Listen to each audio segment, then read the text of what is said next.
En el libro de Tom Williams muestra la interacción del volumen en los canales como una forma interesante de visualizar la actividad de los creadores de mercado. ¿No te parece interesante?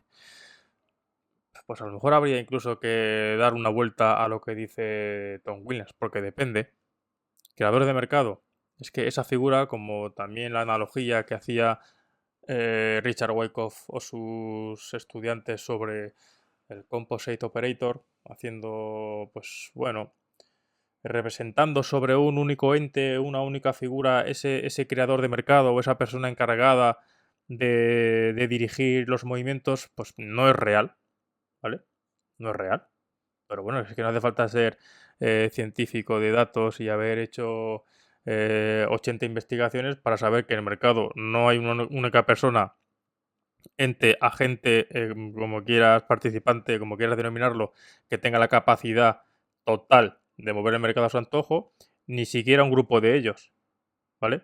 Mercados tan líquidos como ya empieza a ser BTC, como es el SP500, como son las grandes acciones, es imposible que un creador de mercado tenga la capacidad de crear ineficiencias y desplazarlo a su parecer, ¿vale? Esas anomalías, esas ineficiencias que a lo mejor tiene la capacidad de iniciar ese creador de mercado, rápidamente van a ser contrarrestadas para aprovecharlo, efectivamente, ¿vale? Para aprovechar esa anomalía.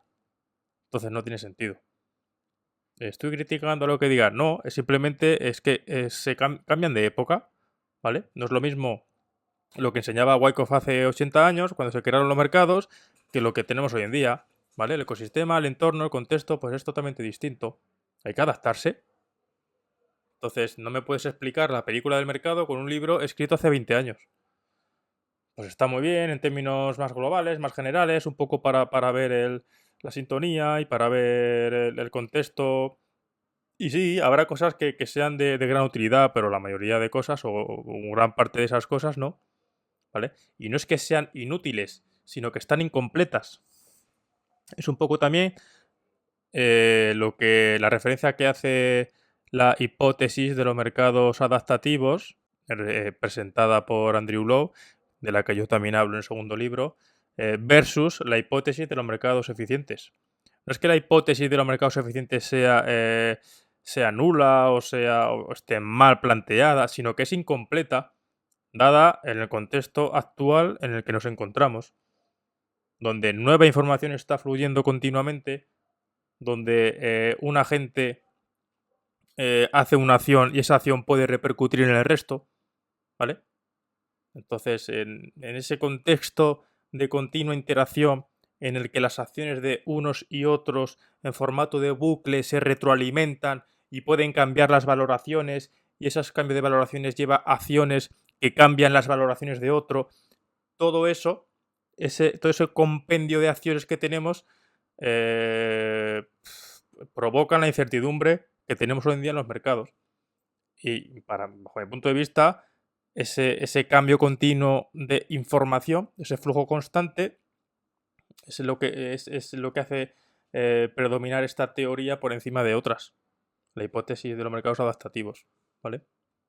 Y la capacidad y la búsqueda de rentas, la búsqueda de beneficios por parte de los agentes.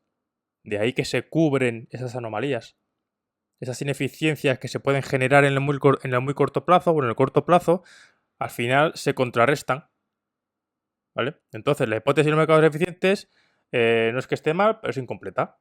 Porque también, además, obviamente, asume que la gente es racional y que, pues, un tipo de cosas que a lo mejor cuando se plantearon estaba bien porque veníamos de otra cosa y modificaba sustancialmente y era una progresión hacia una visión mucho más actualizada de los mercados de ese día, pero que hoy en día está anticuado, ¿vale?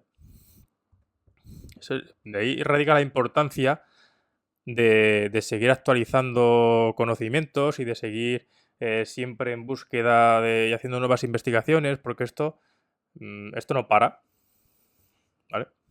Mensaje. Ya dijo Buffett que si los mercados fueran eficientes, él sería un mendigo. Pues mira, no lo digo yo, que soy un desgraciado, lo dice Buffett.